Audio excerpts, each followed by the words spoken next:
안녕하세요. 세계경제 읽기입니다. 지금 현재 시간이 4시 27분이고요. 오전에 세계경제 10분 만에 읽기 라이브 시간에 말씀드린 것처럼 오늘 장은 간밤에 뉴욕 시장이 영향을 받았던 것만큼 국내 시장은 큰 영향을 받지는 않을 것 같다는 말씀 드렸는데 지금 현재 마감한 내용을 보면 상해 종합지수는 0. 마이너스 0.69로 끝났고요. 국내는 뭐 플러스 2.08 코스닥이 1.36 약간 플러스권에서 마감이 됐습니다. 뭐 큰 뉴욕 시장이 3% 4% 빠진 거에 비하면 마지막에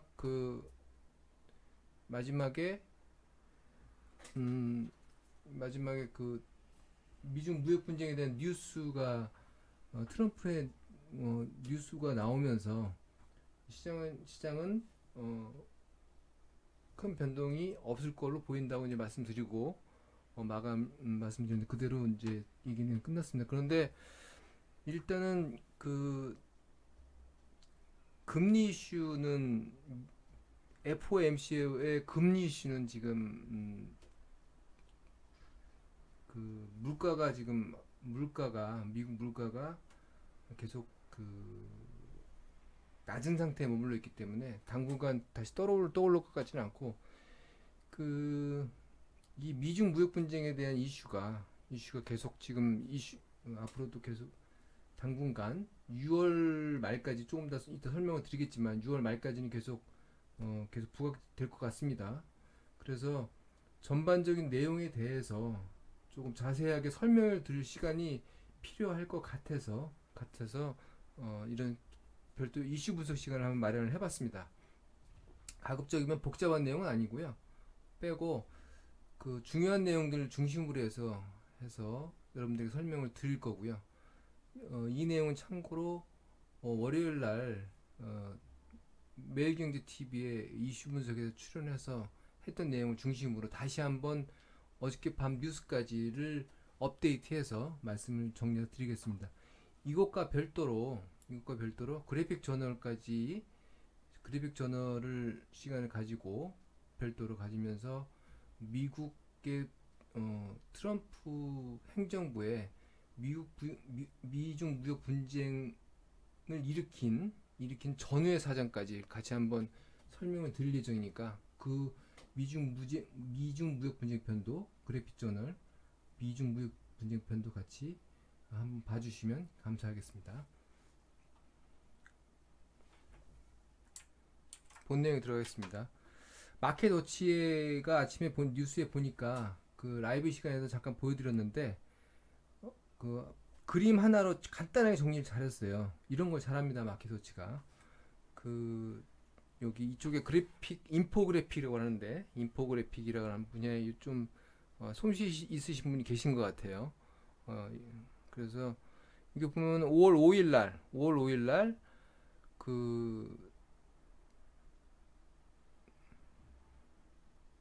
5월 5일 날그 트럼프가 한마디 하면서 폭 빠졌죠. 그때 무역 분쟁 딜이 중국이 계속 해왔지만 중국이 뭐 후퇴했다라는 얘기를 하면서 여기 보면 they attempt to renegotiate no 뭐 재협상하겠다고 하는데 뭐 싫다. 그리고 뭐 그들이 민주당의 뭐 특정 위원을 거르는 차기 대선 후보 같아요. 이로 보입니다. 그 사람하고 뭐 내통을 하면서 뭐 자기가 뭐 다음 대선에 트럼프가 안 될 걸로 봐서 뭐 그렇게 나를 얕보는 거냐 뭐 이런 정도의 감정적인 섞인 얘기까지 했습니다. 그냥 스토리 듣듯이 들으세요. 그래서 그러면서 일단 그 빠졌다가 금요일날 다시 그 돌아섰고 5월 9일날 다시 한번 또 그 중국이 딜을 깰 거다. 금요일날 다시 반등을 했는데 금요일날 깬다는 또 얘기를 언급을 해서 또 푹 빠졌습니다. 그리고 자기 그 그다음에 이때 얘기가 나왔죠. 이제 2천억 달러에 대해서 5월 5일 날 이제 그때 처음 얘기를 했죠. 참 2천억 달러에 대해서 추가 관세를 기존 10%에서 25%를 올리겠다라는 얘기를 언급하고 거기다 더 얹어서 3,200억 이상을 더 얹겠다. 얹어서 으름장을 놓고 원래 당초에 5월 8일부터 5월 10일까지 미중 무역 협상이 워싱턴에서 예정이 돼 있었는데 중국 측에서 반발의 의미로 하루를 빼고 9일날 왔습니다. 9일날 와서 하루 첫날 시작했고 그 와중 5월 10일날 10일 0시 1분을 기점으로 해서 다시 그 관세를 부과했어요. 관세를 부과했습니다. 그랬는데도 불구하고 그 마감된 그 내용이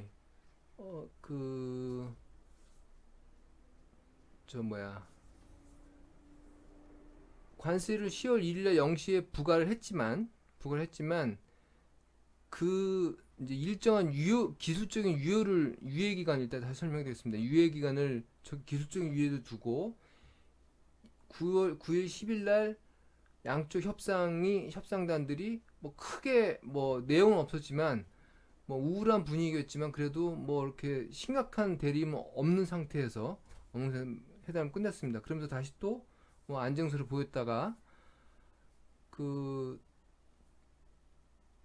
어제 중국이 2천억 달러 미국이 2천억 달러에 대한 2천억 달러 관세를 올린 거에 대해서 중국이 맞대응으로 600억 달러에 대해서 자기들 유예하고 있던 600억 달러에서도 올렸습니다. 관세를. 그러면서 이제 어저께 밤에 장 초반에 왕창 뉴욕 증시가 무너졌는데 중국이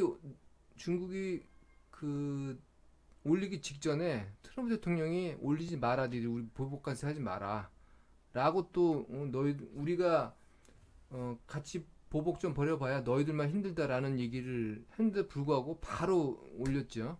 그런데 또 그 내용이 그 이후에 중국도 6월 당장 바로 적용하는 게 아니고 6월 1일 이후로 또 유예 기간을 뒀습니다. 그리고 트럼프가 장이 왕창 뉴욕 증시 흔들리고 빠지기 시작하니까 6월 말에 시진핑과 G20 정상회담에서 만나서 큰 통큰 결론을 낼 거다라는 뉘앙스를 풍기면서 또 한마디 했어요. 일단 만날 거다 그때. 작년 12월 2018년 12월 1일 날도 그때 G20 정상회담 아르헨티나에서 정상회담 때 양측이 만나가지고 그동안 굉장히 지지부진하고 막 긴장감 올리던 것을 90일간 유예를 하면서 그 이후에 지금까지 10일차 회담이 이어온 겁니다. 그때부터 연초부터 올해 주가가 뉴욕 증시가 20% 이상 오른 것은 그 원인이었죠. 근데 지금 다시 이제 긴장의 원인으로 다시 이제 바뀔 것이냐 말 것이냐는 그 계기에 있습니다. 이게 전체적인 이제 플로우였고요. 이제 좀 세부 항목별로 좀 다시 좀 말씀을 드리겠습니다. 주요 경과는 아까 대부분 말씀을 드렸는데 2018년 12월 1일 이후에 지난주까지 11차 회담을 이어왔습니다. 11차 회담. 그리고 주요 관건은 미국은 중국에 대해서 2천억 달러에 대해서 관세를 10%에서 25% 올릴 걸 유예하고 있는 것이고 중국은 600억 달러에 대한 2천억 달러에 대한 보복 관세 600억 달러를 10% 수준으로 10% 이하에서 뭐 5%부터 여러 가지가 있다고 해요. 아무튼 10% 이하에서 유보를 하면서 양측이 무역 협상을 타결하자 하면서 계속 연 내내 계속 회담을 이어왔죠. 11번째였습니다. 지난주가. 여러 번 했고, 근데 그 마지막에 갑자기 지난 5월 5일 날 계속 트럼프나 양쪽 분위기가 좋았습니다.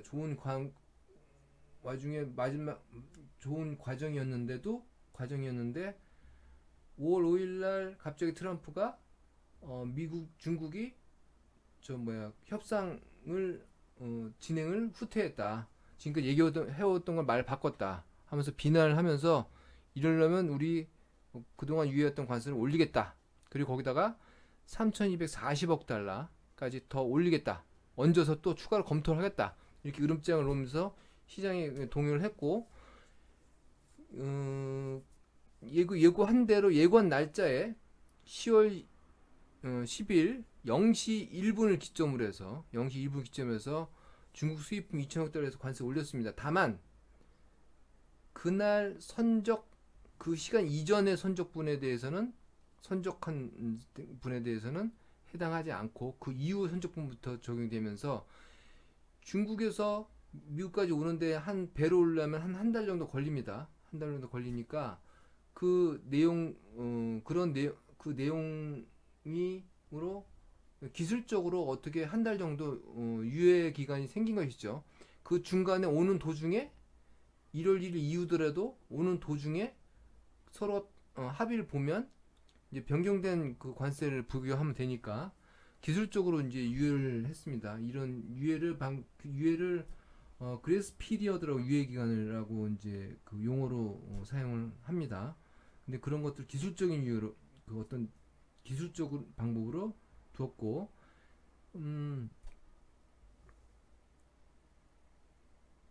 그리고 여기에 대해서 5월 13일 날 중국이 다시 600억 달러 관세를 부과했는데 그건 6월 1일 이후부터 적용을 합니다.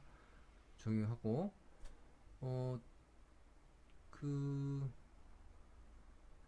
트럼프가 그러면서 그 마지막 뉴스는 트럼프가 6월 달에 시진핑과 정상회담을 하겠다고 선언을 공식적으로 했고, 그 다음에 3천억 아까 3,240억 달러에 대해서는 그때 이후에 한번 검토를 하겠다라고 하면서 뉴욕 시장은 빠졌지만 기타 아시아 시장은 거기에 대해서 좀 긴장감 확 다시 낮춘 분위기입니다.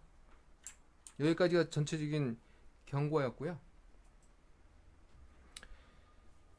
그 양국의 입장을 한번 보겠습니다. 양국의 입장이 어떤가 한번 보겠습니다.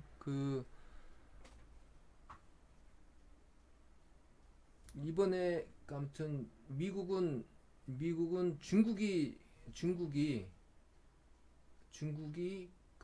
그동안 해오던 협상을 내용을 후퇴시켰다라는 것이고, 중국 입장에서는 보니까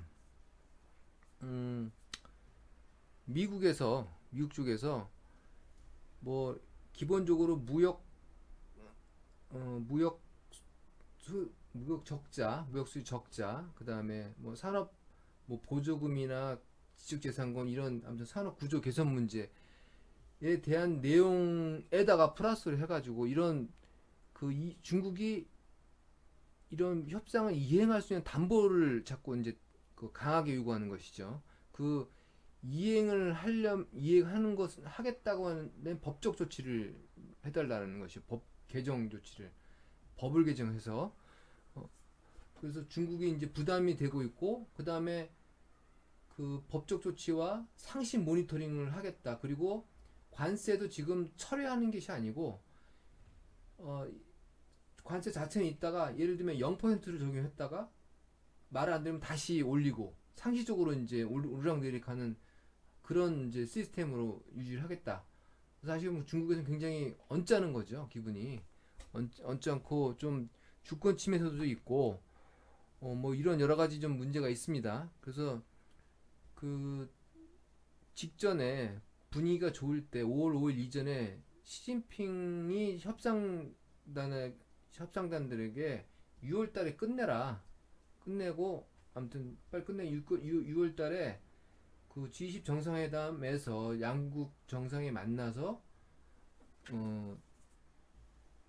협약을 할 수 있도록 기본 사항이겠죠. 사실 세부적인 내용도 어차피 길어질 수밖에 없기 때문에 타결을 할 수 있도록 좀 만들어 달라고 협상단에 요구를 했는데 큰 이제 난관에 봉착한 건 갑자기 중국 쪽에서는 자기들은 계속 뭐 큰 변화 없이 원래 하던 대로 해왔다고 하는데 미국 측이 갑자기 이제 뭐 너무 세게 한다는 주장이고 미국 측은 얘들이 고분고분하게 따라오다가 갑자기 입장을 바꿨다는 거죠. 그런 이제 서로 주장입니다. 그 지금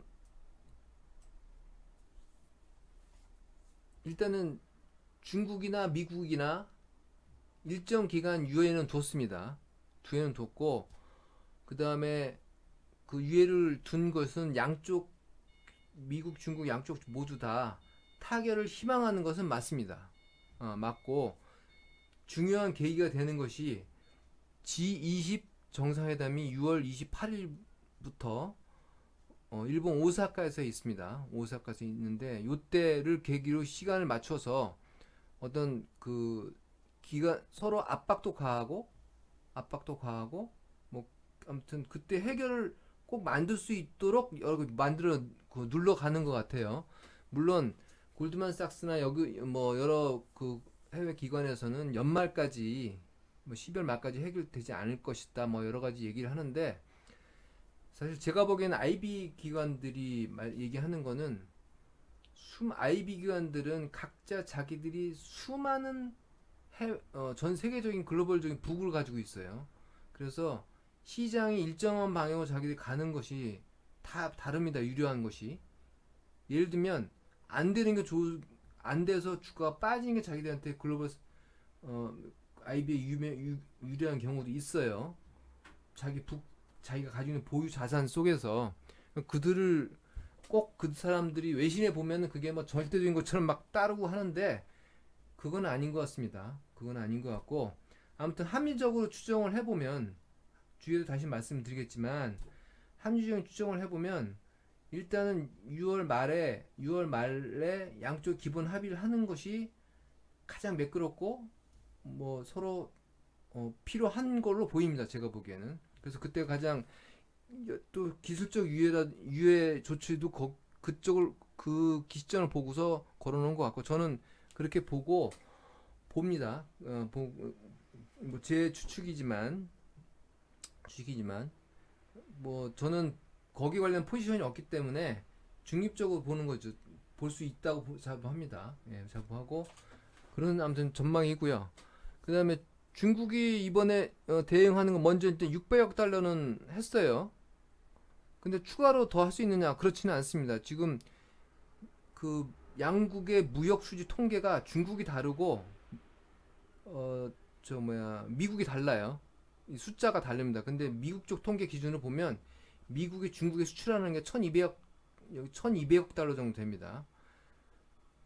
그 다음에 수입하는 게 5395억 달러죠. 그래서 미국은 수입 규모 3000억 달러 이상까지 다 하고 그 숫자까지 다 맞춘 게 이제 5395억 달러 다 하겠다는 것이고 추가한다는 게. 근데 지금 중국은 기존에 500억 달러하고 600억 달러 좀 걸린 거에 하면 뭐 추가를 할 게 없습니다. 그래서 중국의 보복이라고 하는 것이 이제 비관세 장벽을 이제 그 강구하는 방법인데 중국은 공산당 체제이기 때문에 법보다 공산당의 행정주도가 더 위에 있어요. 미국하고는 우리하고는 좀 시스템이 다릅니다. 뭐 관시라고 뭐 해서 뭐 사실 거기서 활동하시는 분들은 뭐 말씀도 많이 하시는데 공산당과의 어떤 그 교류가 없으면 법으로 해도 안 된다는 것이죠. 예, 좀 다른 시스템이 다른 그런 걸 통해서 법을 초월한 그 행정지도를 통해서 여러 가지 활동에 제약을 줄 수 있는 비관세 장벽을 세울 수 있다는 거죠. 이게 굉장히 큰 문제고 사실은 그 중국에서 활동하는 기업들이 다 이구동성을 얘기하는 부분이 이 부분이에요. 실제로 이 부분이고 그 말을 하기 좋아하는 사람들 얘기로 이제 중국이 미국의 국채를 한 1.2조 달러 정도 가지고 있어요. 그 대외 자산 이제 보유 자산 달러 보유 자산을 달러 벌어들인 돈으로 이제 여러 가지 자산 형태를 가지고 있어야 되니까 근데 이거를 팔 거다라는 것을 뭐 또 뭐 이제 홍콩의 사우스 차이나 모닝 포스트가 그런 얘기를 했다면 그대로 또 국내 언론이 옮겨 놓습니다. 근데 그거는 제가 보기엔 불가능합니다. 예. 경제학자들도 많이 그렇게 지적을 하죠. 국채를 매각을 하면 미국 금리가 상승합니다. 국채를 매각하면 시장에 맞아지면 국채 가격이 떨어진다는 건 금리가 상승하는 것이고, 미국 금리가 상승하면 가장 피해를 보는 게 또 미국이에요. 금리가 상승하면 미국 달러 가치가 상승하고, 그 자체로 위안화 가치가 떨어지면 미국 그 국부가 가지고 있는 국부도 상쇄가 되죠. 거기다가 자금까지 빠져나옵니다. 중국에. 그러면서 그 중국은 기업 부채 문제, 지방 부채 문제, 그다음에 달러 표시로 발행한 해외 부채도 많아요. 이런 것들이 그 갑자기 상황이 들어오면 중국은 국가적인 위험이 생길 수가 있습니다. 그래서 그거는 이제 뭐 말하기 좋아하는 이제 호사가들 얘기고, 환율 조작도 이번에 그 미중 무역 협상의 주요 의제 중에 안에 들어가 있어요. 환율 조작국. 그거 말고도 미국은 상시적으로 상반기 하반기 환율 조작국들을 발표하죠. 지금은 그 관찰 대상국으로 돼 있지만 언제든지 이 조작국으로 지정이 되면 이거 말고도 추가로 또 그 무역 분쟁이 발생을 합니다. 그래서 그거는 제가 보기에는 불가능하고, 일단은 뭐 이런 뭐가 가능하냐는 문제는 제가 보기엔 큰 의미가 없는 것 같고요.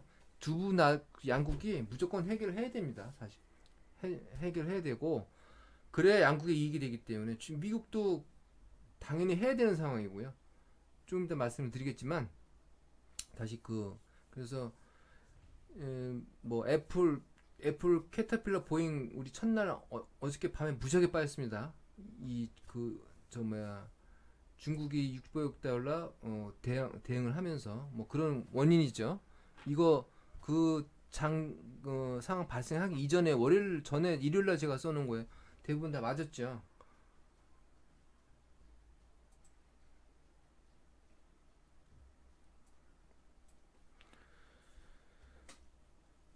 그 양국이 뭐가 이견이 있느냐 하는 내용인데,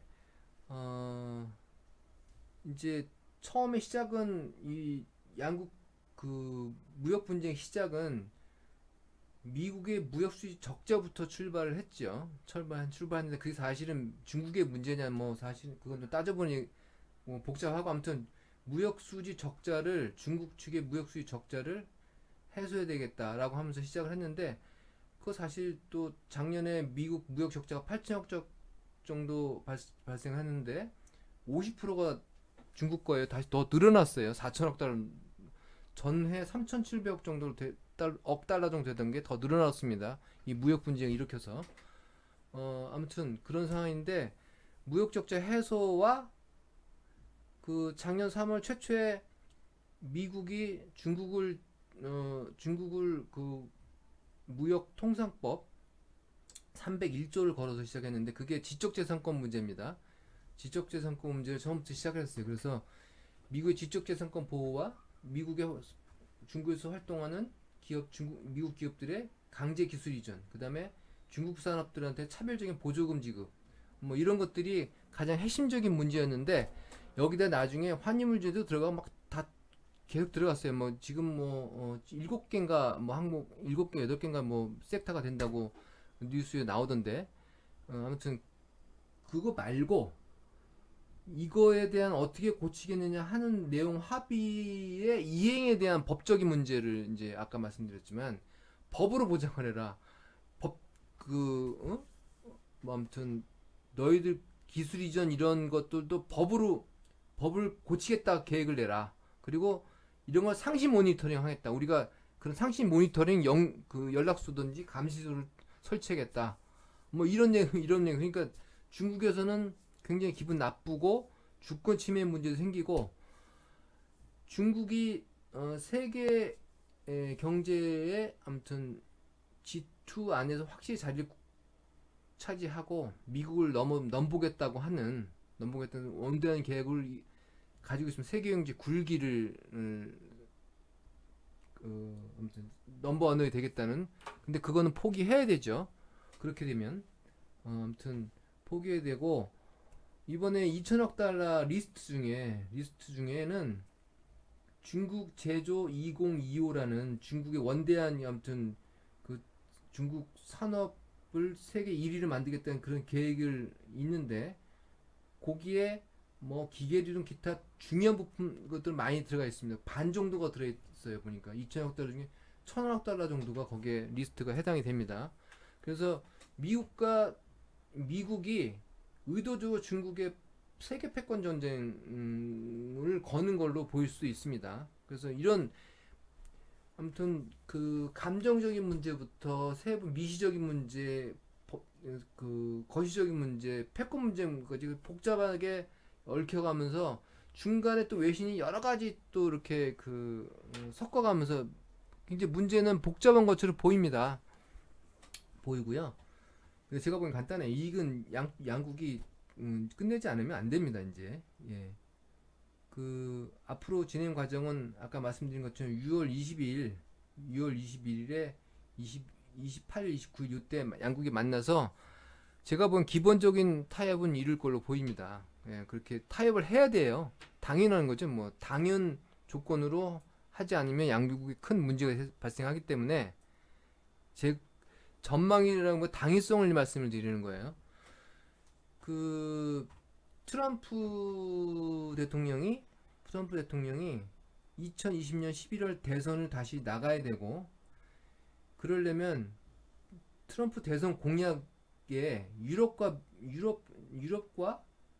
일본까지도 공약 사항에 들어가 있습니다.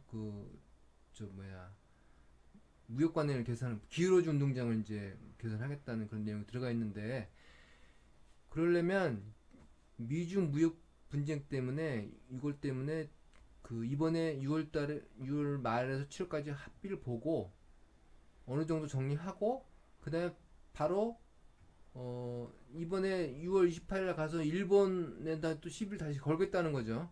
유럽은 자동차 관세 문제고, 아무튼 그런 건 하반기에 다시 일으켜서 내년 상반기까지 또 정리를 해야만 내년 하반기에는 대선에 집중을 해야 되니까. 그 이후에까지 이게 진화가 돼버리면 대선은 꽝이 됩니다. 표를 얻기도 그때까지 시끄러워 버리면 대선 트럼프가 표를 얻을 수가 없어요. 집중도 할 수 없고. 네. 아무튼 그런 상황에 있어서 미국도 정리를 해야 되고, 특히 트럼프 행정부가 자랑하는 경제 성장과 경제 성공, 지금 7월까지 7월이 미국이 최장 10년 경제 성장을 이뤄가는 최장 사이클이 지금 기록이 예정이 돼 있습니다. 지금 7월까지 이제 상승하면. 근데 경제라는 게 지금 그동안 이 글로벌 수요 불안 문제가 미중 무역 분쟁 때문에 글로벌 수요 불안 문제가 그러니까 경제 둔화 문제가 계속 한 1년 이상 불안분해 해왔다가 올 연초에 다시 잠복했는데, 다시 그걸 확 건드려 버리면 경제는 주저앉습니다. 심리가 크게 그래서 트럼프도 잘 알 겁니다. 잘 알 거고, 일단은 트럼프 대통령의 하는 행동 방식이 지난번에 연방정부 폐쇄까지 하는 걸로 봐서 일단 저지르고 치킨 게임까지는 가지는 않습니다. 자기가 손해를 보더라도 어느 정도 상대방한테 내가 어떤 사람이라는 걸 인식시키면 다시 합리적인 사람으로 돌아오죠. 일단은 2천억 달러 해서 내가 무서운 사람이야 딱 보였기 때문에 6월 28일 날 그때 우리 각오하고 와, 뭐 이런 얘기죠. 그런 상황이기 때문에 그때까지는 어느 정도 합의를 봐야 되고, 미국이 경제 성장 이 기조를 잘 이끌고 가야 됩니다. 이거를 흔들면은 뭐 글로벌 경제 문제가 둘째 치더라도 자기들도 큰 문제가 발생을 해요. 특히 대선 문제가 발생을 하기 때문에 제가 보기에는 그런 견지에서 앞뒤가 뭐 합리적인 추론이 아닌가 라는 생각이 듭니다. 한국 경제의 영향은 일단은 뭐 아직은 금융시장은 동요를 했다가 안 했다가 지금 상황이 있기 때문에 전반적으로 이렇게 아까 봤지만 쭉 좀 내려왔고 우리도 그 내려오는 어, 단기적으로 영향을 받았지만 그래도 올 연초부터는 아직은 플러스가 돼 있죠. 플러스가 돼 있고 시장이 1년 내내 줄 수는 없으니까요. 있고 그 한국 이제 금융시장은 뭐 제가 보기에는 안정을 찾아갈 거로 보이고요. 조금 뭐 더 이렇게 뉴스 플로우에 따라서 흔들릴 수는 있겠지만 저 있지만 긴 호흡에서 보면은 양국은 분명히 해결한다. 예, 뭐 그런 관점이고 한국 경제에 대한 영향은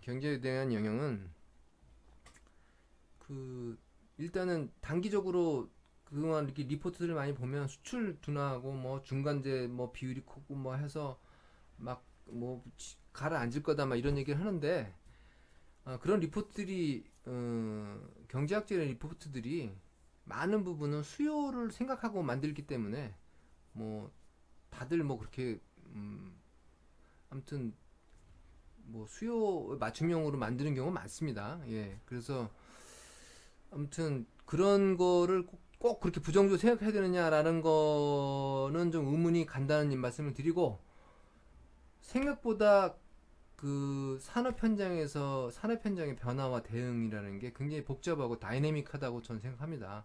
경제학자들이 사후에 그걸 추론하는 거는 추측하고 해석하는 건 맞는데 사전에 그것까지 예측을 해서 그 추정하기는 쉽지 않아요. 예.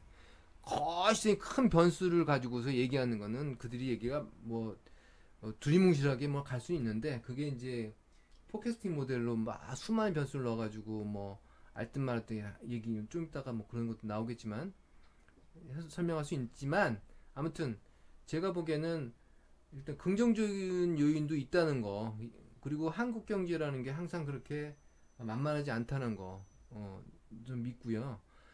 그 이번에 2천억 달러에 대해서 25% 관세가 부과되면 중국 미국 내 시장에서의 중국 수입품에는 관세율이 대폭 15% 가까이까지 올라가고 한국 상품에 대한 관세율은 0.4%라고 합니다.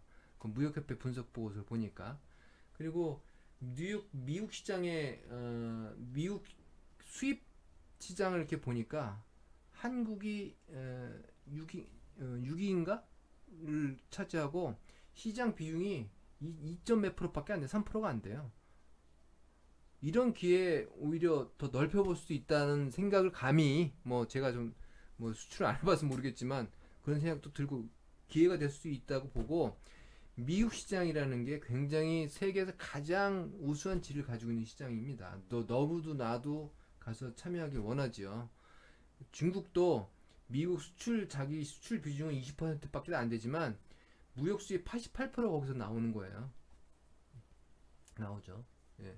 아무튼 그런 우수한 시장의 기회가 또 상대적으로 날 수 있다는 거, 뭐 그런 거 영향이 있을 수 있다는 것도 지적을 해볼 수 있다는 것이고요.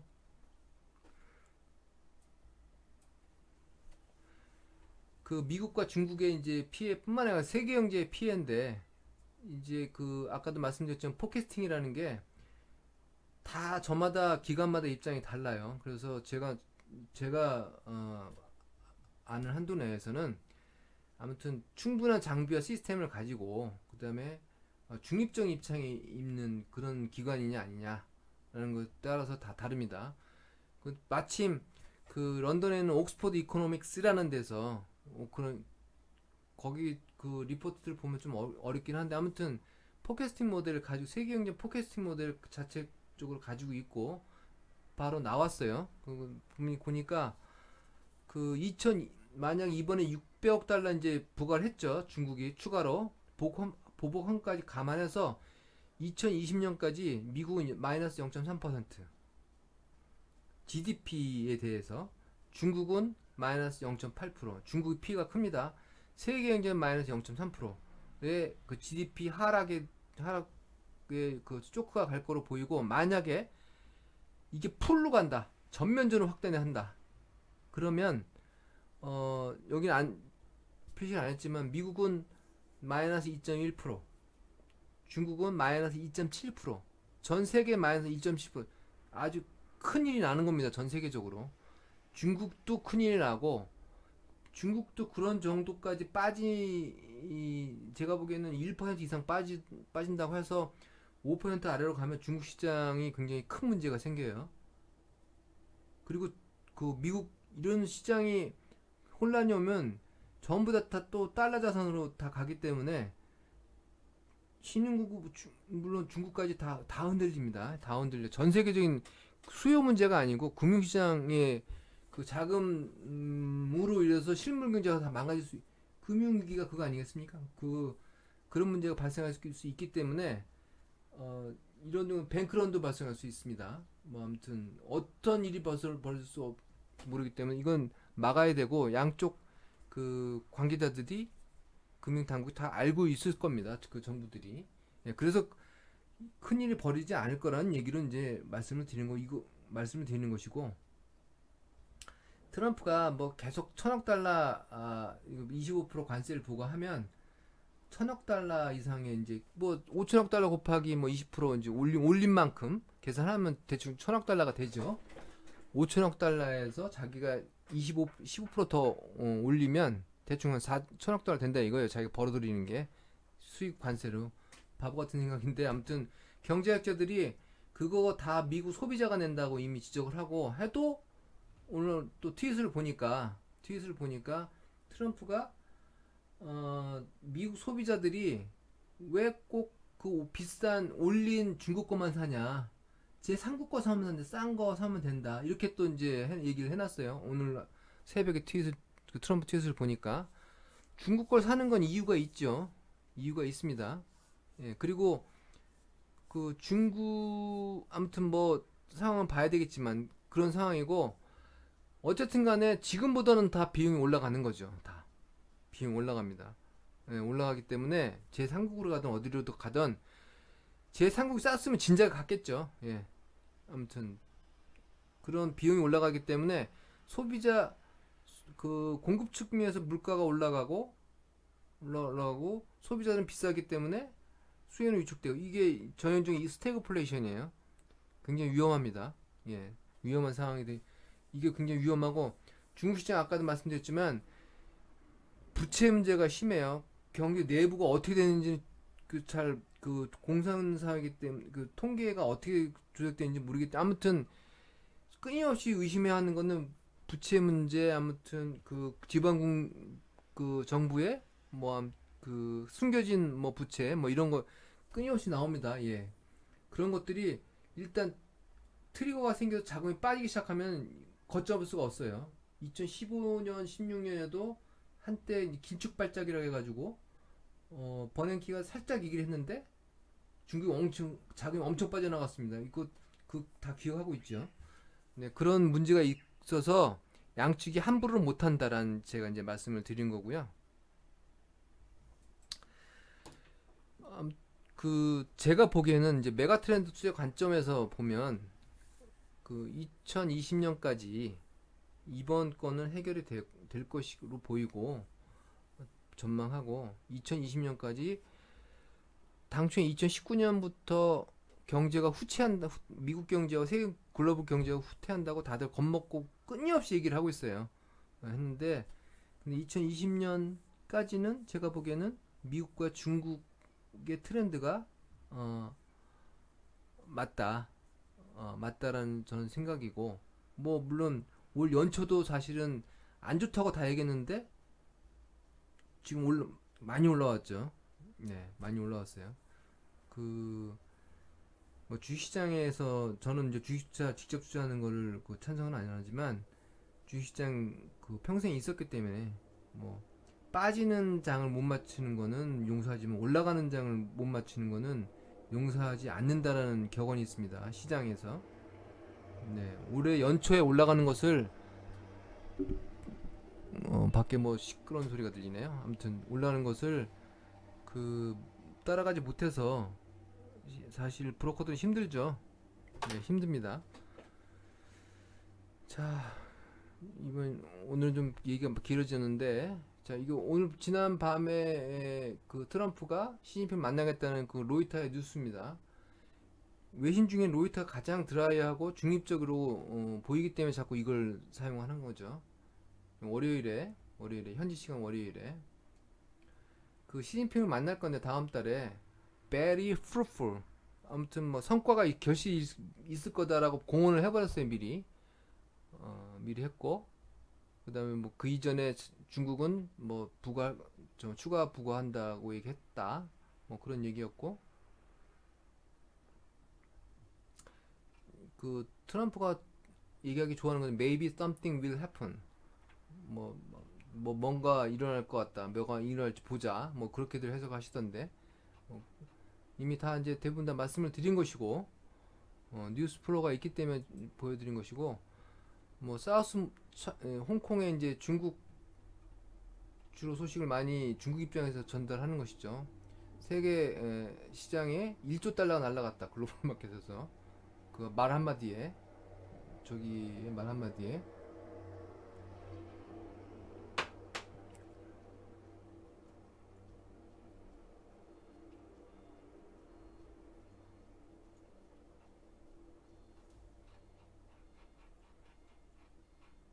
뭐 추가로 뭐 봐야 될 것들은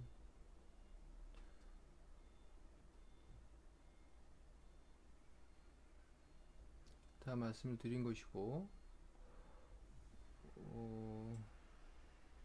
2,500개의 품목인데 뭐 그 내용 중에 메탈 프로덕트, 머시너리, 파트 앤드 소비재 일부 가전제품에 대한, 이번에 핸드폰은 안 들어가 있습니다. 애플에 아직 안 들어가 있는 걸로 알고 있습니다. 저는. 그래서 만약에 3천억 달러 추가를 하면 거기에 문제가 생기죠. 애플은 큰 문제가 생깁니다. 자, there is simple no economic precedent. 이렇게 가장 전 세계 가장 큰 두 경제가 직접적으로 싸운 것은 역사상 전례가 없는 일이다. 다 해석이 추측이 어렵다는 것이죠. 네.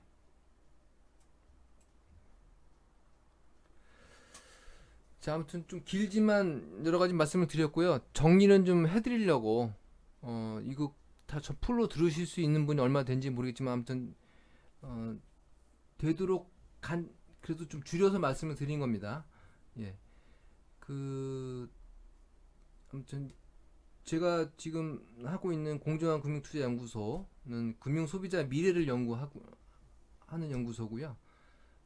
지금 이거 외에 그래픽 저널 미중 무역 분쟁편도 같이 이제 그 방송을 만들 겁니다. 녹화를.